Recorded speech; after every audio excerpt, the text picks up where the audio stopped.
E vejam como são essas casas. As ruas. Esse é o bairro de Barceloneta.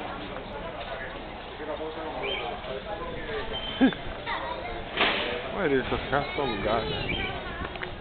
A maioria são para imigrante. Paquistão, Índia, Marrocos. Brasileiro também aqui tem muito.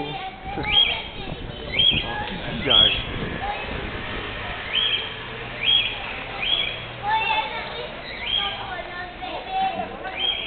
Não deve ser barato, né? Isso aqui é... Aqui atrás é a praia. Deve ser nada barato.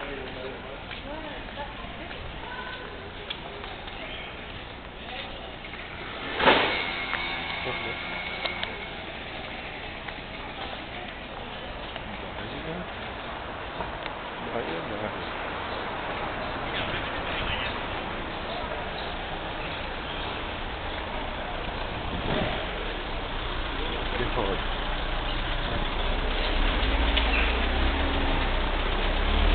Todos esses restaurantes que estiverem vindo por aqui, eu já passei, eu já deixei currículo.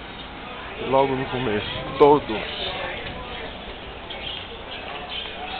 Currículo, passava, perguntava, conversava, sempre o mesmo.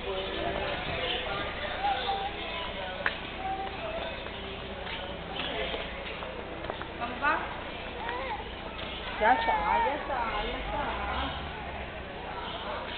Não, é uma viagem, velho. Essa é Barcelona.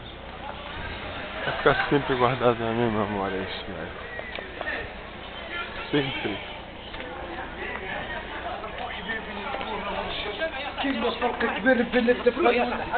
Escutaram? Escutaram? Os marroquinos. O povo, os espanhóis odeiam eles. Odeiam.